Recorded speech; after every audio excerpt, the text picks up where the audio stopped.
আসসালামু আলাইকুম। সংবাদে আপনাদের সবাইকে স্বাগত। সংবাদ শিরোনাম।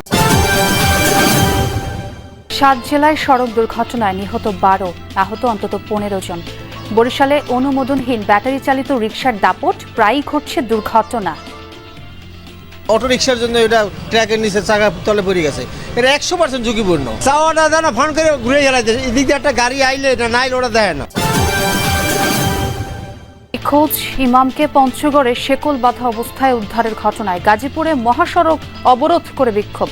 জড়িতদের গ্রেফতারের দাবিতে রংপুরেও কর্মসূচি।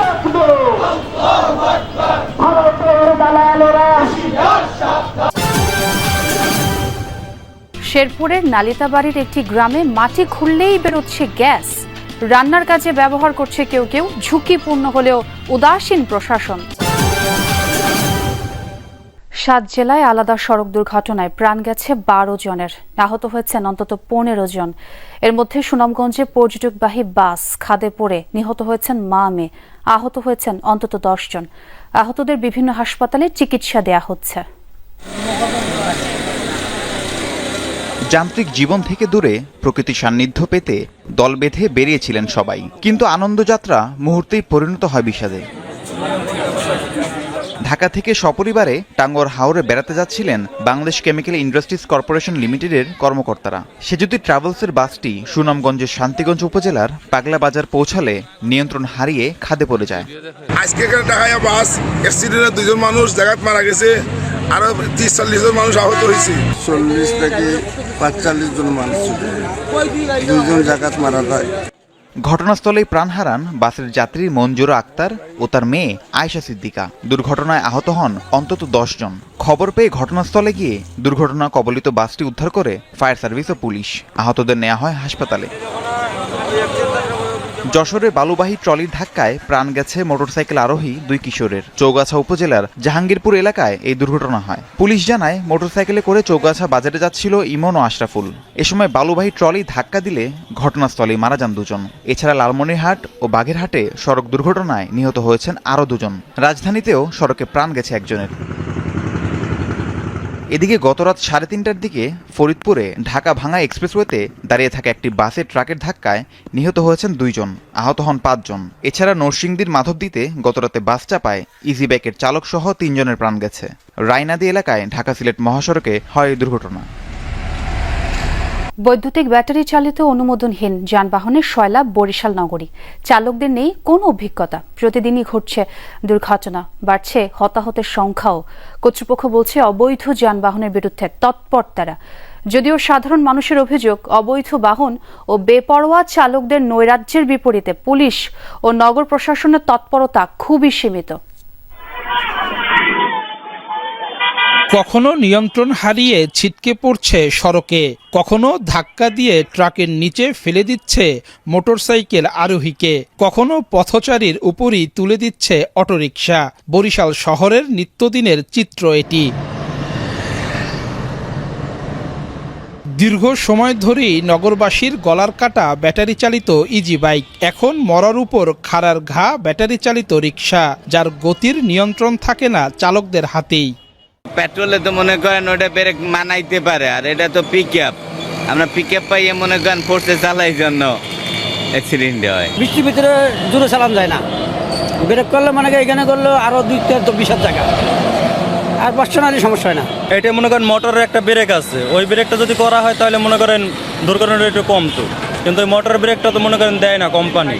সিটি কর্পোরেশনের তথ্য মতে নগরীতে নিবন্ধিত ইজি বাইকের সংখ্যা 7,600। তবে রাস্তায় চলাচলকারী ব্যাটারি চালিত রিকশার নেই নিবন্ধন। অলিগলি কিংবা সড়ক মহাসড়ক সবখানেই এসব অবৈধ যানবাহনের অবাধ বিচরণ, ফলে বাড়ছে মৃত্যু ঝুঁকি। যেমন কিছুদিন আগে একটা যে নতুল্লা বাজার একটা মহিলা অটো রিকশার জন্য এটা ট্র্যাকের নিচে চাকা তলে পড়ে গেছে, এটা 100% ঝুঁকিপূর্ণ। কোনো দিক চাওয়াটা জানা ফোন করে ঘুরে গেলাইছে, এদিক দিয়ে একটা গাড়ি আইলে এটা নাইলে ওরা দেয় না। পায়ে চালানোর কথা, সেটা আবার মোটর লাগিয়ে ফেলছে। এই অটো রিক্সাগুলো এখন পর্যন্ত সারা দেশে কোথাও দেয়নি, কিন্তু আমরা ওই অটো রিক্সাগুলো দেওয়ার চিন্তা ভাবনা আপাতত করছি না আর কি। ওটা আমরা ব্যবস্থা নিব। এসব যানবাহনের কারণে সড়কে বাড়ছে যানজট। যদিও ট্রাফিক বিভাগ বলছে, সড়ক পরিবহন আইন অনুযায়ী নেওয়া হচ্ছে ব্যবস্থা। সেক্ষেত্রে আমরা যেটা করতেছি, আমরা সড়ক পরিবহন আইন যেটা 2018 আছে, সেই অনুসারে আমরা এই সমস্ত পরিবহনের বিরুদ্ধে বা এই সমস্ত অযান্ত্রিক যানের বিরুদ্ধে আমরা তাদেরকে আটক করছি, আমরা তাদেরকে ডাম্পিং করছি, আমরা এই আইন অনুসারে তাদেরকে কিন্তু নিয়মিত মামলা দেওয়া হচ্ছে। বিআরটিএর কর্মকর্তার মতে ব্যাটারি চালিত অবৈধ যানবাহন নিয়ন্ত্রণে পরিকল্পিত উদ্যোগ নিতে হবে সরকারকে। যদি এগুলো চলাচল করবে, কি পরিমাণ চলাচল করবে, সেটা সরকার প্রতিটা জেলাতে মেট্রো রেল নির্ধারণ করে দিতে পারে, তাহলেও কিন্তু এটা নিয়ন্ত্রণ করা সম্ভব। তাছাড়া এখন যে সিচুয়েশন আছে, এটা লোকাল কোনো বিআরটিএ, পুলিশ কিংবা প্রশাসনের পক্ষে নিয়ন্ত্রণ করা সম্ভব না, কারণ এটা এখন সরকারি সিদ্ধান্তে, সেন্ট্রাল সরকারি সিদ্ধান্তের বিষয় হয়ে দাঁড়িয়েছে। বিআরটিএর তথ্য বলছে নগরীতে সড়কের তুলনায় যানবাহনের সংখ্যা কয়েক গুণ বেশি, ফলে যানজট আর দুর্ঘটনা এখানকার প্রতিদিনের ঘটনা। পরিসংখ্যান বলছে এই শহরে চলাচলকারী ব্যাটারি চালিত যানবাহনের 80% অবৈধ। ডান, বাম বা মধ্যপন্থী বিভিন্ন রাজনৈতিক দলের ছত্রছায়ায় চলছে এসব যানবাহন। 2024 সালের 5 আগস্টের পরে এই পরিস্থিতির কোনো উন্নতি হয়নি, শুধু হয়েছে হাত বদল। টঙ্গী থেকে নিখোঁজ ইমামকে পঞ্চগড়ের শেকল বাঁধা অবস্থায় উদ্ধারের ঘটনায় ঢাকা ময়মনসিংহ সড়ক অবরোধ করে বিক্ষোভ করেছেন মুসল্লিরা। জুমার নামাজের পর গাজীপুর টঙ্গীর বিভিন্ন মসজিদ থেকে মিছিল নিয়ে মহাসড়কে 1.5 ঘন্টার মতো অবস্থান নেন তারা। অভিযোগ করেন বিটিসিএল টিএনটি কলোনি জামে মসজিদের ইমাম মুহিবুল্লাহ মিয়াজি গত বুধবার সকালে বাসা থেকে হাঁটতে বের হয়ে অপহৃত হন। পরদিন পঞ্চগড় থেকে শেকল বাঁধা অবস্থায় তাকে উদ্ধার করা হয়।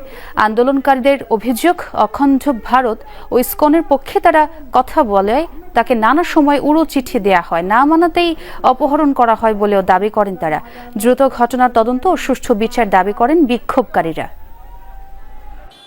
সামনের দরজা খুলে একজনের রুমাল না টিস্যু হাতে নিয়ে আবার মুখটা চাপিয়ে ধরছে, আর পিছন থেকে একজনে আমার এই অপারেশনের জায়গা, পিছের আর কান সহ 3টা এমন জোরে জোরে থাপ্পড় দিছে, আমি আর সহ্য করতে পারি না, পড়িয়ে গেছি। খালি মারে আর কত গালিগালাজ করে, কিন্তু মানে এমন ভাষায় কথা বলে যে ভাষাগুলি বাংলাদেশের কারো ভাষা না।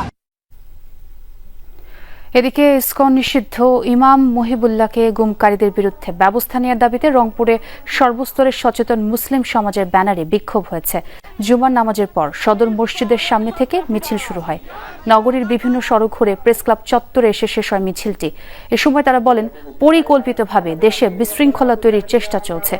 এরই অংশ হিসেবে গাজীপুর থেকে ইমামকে গুম করে সীমান্ত এলাকায় নেওয়া হচ্ছিল। দ্রুতই চক্রান্তকারীদের গ্রেফতারের দাবি জানান তারা। ইতিহাস তার নিজস্ব গতিতে তৈরি হয়, সুন্দরভাবে লিখলেই তা বিশ্বাস করবে না মানুষ। আর এমন মন্তব্য করেছেন বিএনপির স্থায়ী কমিটির সদস্য ডাক্তার AJM জাহিদ হোসেন। সকালে দিনাজপুরের হাকিমপুরে স্থানীয় মুক্তিযোদ্ধাদের সাথে এক মতবিনিময় সভায় এই মন্তব্য করেন তিনি। জাহিদ হোসেন বলেন, মানুষ বাস্তবতাকেই মনে রাখে, ইচ্ছা করলেই ইতিহাস বদলে দেওয়াও যায় না। পরে স্থানীয় বিভিন্ন শিক্ষা প্রতিষ্ঠানের শিক্ষকদের সাথে মতবিনিময় করেন তিনি। অভিযোগ করেন, বিগত সময়ে শিক্ষা ব্যবস্থা ধ্বংস করা হয়েছে। ইতিহাস তার নিজস্ব গতিতে চলে। ইতিহাস ইচ্ছে করলেই আমি সুন্দর বাংলা ভাষায় ভালো ইতিহাস লিখে দেব, ওইটা মানুষ বিশ্বাস করবে, কখনোই হবে না।